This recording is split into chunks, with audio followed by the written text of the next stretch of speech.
नमस्कार। अमेरिका की बहुत बड़ी साजिश नाकाम हुई है। ये साजिश भारत के खिलाफ रची गई थी और इस साजिश को उजागर करने में और नाकाम करने में भारत की खुफिया एजेंसी रॉ का बड़ा योगदान है। रॉ के इनपुट के आधार पर एनआईए, नेशनल इन्वेस्टिगेशन एजेंसी ने 3 जगह छापे मारकर अभी 2 दिन पहले 7 विदेशी नागरिकों को गिरफ्तार किया। इसमें एक नागरिक अमेरिकी है और वे सीआईए का एजेंट है और खतरनाक सीआईए का एजेंट है जो एक बड़े मिशन पर भारत आया हुआ था। इसे रॉ की सूचना पर एनआईए ने दबोच लिया है। ये जो 7 लोग गिरफ्तार किए गए हैं वो 3 अलग अलग जगह से गिरफ्तार हुए। कलकत्ता एयरपोर्ट, दिल्ली एयरपोर्ट और लखनऊ एयरपोर्ट से इनको गिरफ्तार किया गया। इन 7 का जो लीडर है ये अमेरिकी नागरिक है और इसका नाम मैथ्यू वैन डाइक है। ये सीआईए से जुड़ा रहा है और इसकी गतिविधियां कई देशों में रही हैं। ये सीरिया में अमेरिकी एजेंट के रूप में काम कर चुका है, वेनेजुएला में भी ये मौजूद था, बांग्लादेश में भी ये मौजूद था और उसके बाद इसने भारत का रुख किया है और अमेरिका ने एक बड़ी साजिश के तहत इसे भारत में इसकी घुसपैठ कराई थी, जिसको सटीक सूचना के आधार पर रॉ ने सूचना दी एनआईए को और एनआईए ने इनको दबोच लिया। खास बात यह है कि इनमें एक अमेरिकन है और 6 यूक्रेनी नागरिक हैं। ये यूक्रेन से और अमेरिका से ये भारत में आए।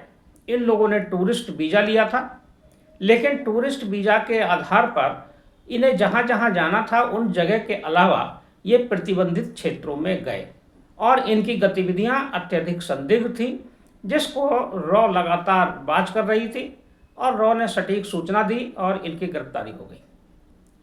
ये एक बहुत बड़ा प्लान था अमेरिका का। अमेरिका लगातार भारत के खिलाफ साजिश कर रहा है। उसने पहले टैरिफ वार शुरू किया, टैरिफ वार में अमेरिका फेल हो गया, तो उसके बाद उसने यहाँ घुसपैठ कराने की कोशिश की, भारत को अस्थिर करने की कोशिश की है। कई तरीके से कुछ भारत विरोधी शक्तियाँ जो भारत में सक्रिय हैं और डीप स्टेट जो अमेरिका में सक्रिय है, जॉर्ज सोरोस का जो नेटवर्क है वो भारत के खिलाफ काम कर रहा है और अमेरिका भी भारत के खिलाफ काम कर रहा है। सीआईए की लगातार कोशिश ये है कि किसी भी तरह से भारत को अस्थिर किया जाए, क्योंकि भारत के प्रधानमंत्री को वो अपने हिसाब से चला नहीं पा रहे हैं। नरेंद्र मोदी भी उनके की नाराज़गी का एक कारण है। नरेंद्र मोदी की नीतियों के कारण अमेरिका भारत से नाराज़ है, क्योंकि नरेंद्र मोदी अमेरिका की कोई परवाह नहीं करते हैं और वो निर्णय लेते हैं जो भारत के हित में होते हैं। ऐसी स्थिति में अमेरिका जहां दुनिया भर में दादागिरी करके और अपना प्रभुत्व स्थापित करने के लिए अपनी एजेंसियों का उपयोग करता है, उसी तरह उसने भारत में भी ये प्रयोग किया। जो जानकारी मिल रही है वो बहुत गंभीर है और बड़ी खतरनाक है। ये जो 7 लोगों का ग्रुप था, इस ग्रुप की प्लानिंग जो भारत का पूर्वोत्तर का हिस्सा है, यानी कि 7 जो भारत के पूर्वोत्तर के राज्य हैं, इसमें वो ईसाई बहुल क्षेत्रों पर फोकस कर रहे हैं और उनका प्रयास यह है कि ईसाई बहुल एक राज्य भारत में स्थापित कर दिया जाए, स्वतंत्र राज्य नहीं देश स्थापित कर दिया जाए। इसकी साजिश रची गई है और इस साजिश का खुलासा 2 साल पहले हो चुका था। ये खुलासा किया था शेख हसीना ने। शेख हसीना की सरकार वहाँ जब गिरी तो उसके पहले उन्होंने एक संकेत भारत को दिया था और उन्होंने ये बताया था कि उनसे एक अमेरिकी नागरिक मिला और वो वहाँ का कोई राजनयिक था, खुफिया मिशन पर आया हुआ था और उसने शेख हसीना को एक प्रस्ताव दिया कि वो अगर अमेरिका की इस बात को मान लें तो उनकी सत्ता हमेशा सुरक्षित रहेगी। और ये प्रस्ताव क्या था? उस प्रस्ताव की जानकारी शेख हसीना ने भारत को दी और बताया कि अमेरिका का प्रस्ताव ये था, जो उस विदेशी नागरिक अमेरिकी नागरिक के माध्यम से उनके पास तक पहुंचाया गया था, कि बांग्लादेश के कुछ हिस्सों को मिलाकर, कुछ म्यांमार के हिस्से को मिलाकर और भारत के कुछ हिस्से खास तौर से मणिपुर को मिलाकर एक ईसाई बहुल देश की स्थापना यहाँ कर दी जाए।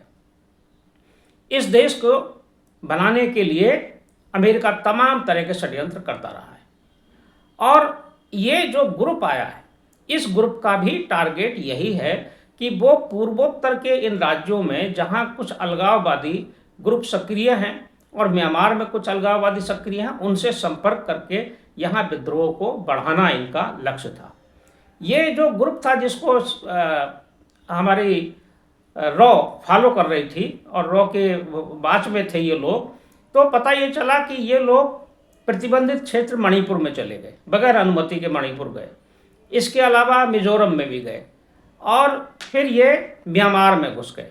म्यांमार में इन्होंने वहाँ के अलगाववादी गुटों से बात की और ड्रोन की ट्रेनिंग दी। खास बात ये भी है कि ये जो 7 लोगों का ग्रुप है, इसमें जो यूक्रेनी नागरिक हैं और ये 7वां जो CIA का एजेंट है, ये सब ड्रोन एक्सपर्ट हैं। ड्रोन का संचालन, ड्रोन की ट्रेनिंग, ड्रोन की इंजीनियरिंग सब में एक्सपर्ट है और ये ड्रोन की ट्रेनिंग भी इन्होंने अलगाववादियों को दी। और इतना ही नहीं, ड्रोन के लिए म्यांमार से ही इन्होंने यूरोप से ड्रोन मंगाने के कुछ ऑर्डर भी किए ताकि वो ड्रोन म्यांमार में आए भारत की सीमा में और भारत के सीमा में उनको घुसाया जाए और यहाँ के जो हमारे सुरक्षा बल हैं उनके खिलाफ उनका उपयोग किया जाए और अन्य अलगाववादी गतिविधियों में उपयोग किया जाए। तो एक बड़ी साजिश जो पूर्वोत्तर में रची जा रही थी या रची गई अमेरिका की तरफ से, उसे रॉ ने विफल कर दिया और ये 7 नागरिक गिरफ्तार हो गए। कल दिल्ली की 16 तारीख को दिल्ली की कोर्ट में इन्हें पेश किया गया है, NIA कोर्ट में। उसने 11 दिन की रिमांड पर इनको भेज दिया है और 11 दिन की रिमांड आगे भी बढ़ेगी और इनसे गहराई से पूछताछ की जाएगी। ये जो मैथ्यू गिरफ्तार हुआ है, इसका ट्रैक रिकॉर्ड बहुत खराब है। ये अमेरिका के मिशन पर देशों में जाता है और वहाँ उथल पुथल करता है। ये भी ड्रोन का एक्सपर्ट है, ड्रोन से हमले कराने में एक्सपर्ट है और ये जो पूरा ग्रुप है, इसकी एक साजिश का हिस्सा पूर्वोत्तर में उथल पुथल करना, पूर्वोत्तर को काटने के लिए प्रयास करना। क्योंकि पूर्वोत्तर के बारे में पहले भी कई बार एक जो दिल्ली में आंदोलन चला था CAA के खिलाफ, तब सरजुल इस्लाम को भी गिरफ्तार किया गया था। तो उसने भी ये जो चिकन नेक है, चिकन नेक के बारे में उसने कहा था कि हम चिकन नेक को काट देंगे तो पूर्वोत्तर अलग हो जाएगा। यानी कि एक साजिश बहुत बड़ी है, उसमें कई ग्रुप शामिल हैं।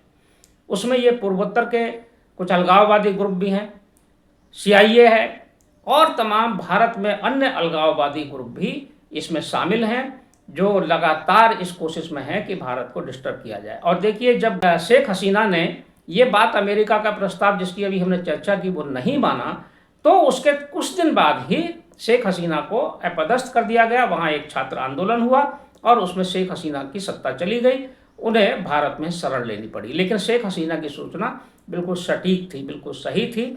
वो अब इन लोगों की गिरफ्तारी के बाद सामने आ रही है। एक और पक्ष है, इन जो ये गिरफ्तार हुए हैं, जो CIA का एजेंट और उसके सहयोगी गिरफ्तार हुए हैं, हमारे देश में एक सुदृढ़ और मजबूत और प्रभावशाली प्रधानमंत्री इस समय देश की सत्ता में है, नरेंद्र मोदी। नरेंद्र मोदी को भी ये लोग किसी न किसी तरह से हानि पहुंचाना चाहते हैं।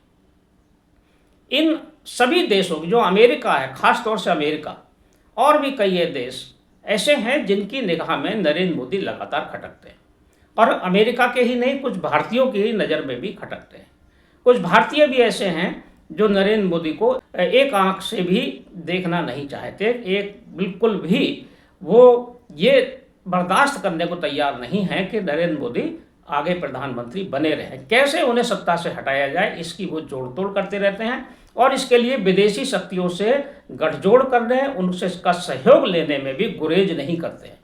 तो इसके बहुत प्रमाण मिल चुके हैं कि जॉर्ज सोरोस के साथ किस तरह से हमारे भारत के कुछ नेताओं ने और कुछ एक्टिविस्ट ने उनकी सहयोग लिया। उसमें राजनीतिक लोग भी शामिल थे, उसमें एक्टिविस्ट भी शामिल थे, सोशल मीडिया के कुछ इन्फ्लुएंसर भी शामिल थे, कुछ पत्रकार भी शामिल थे। एक बड़ा नेटवर्क इस तरह का बना था। और हमें याद है कि पिछले वर्ष 2025 में 30 अगस्त से 1 सितंबर तक चीन में शंघाई सहयोग संगठन की बैठक हुई थी। ये बैठक हुई थी तियानजिन में।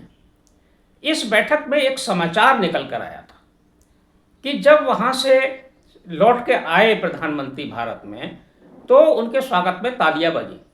तो जब तालियां बजी तो मोदी जी ने ये कहा कि मेरे वापस लौटने की खुशी में ताली बजा रहे हैं या मेरे सुरक्षित आने के लिए ताली बजा रहे हैं।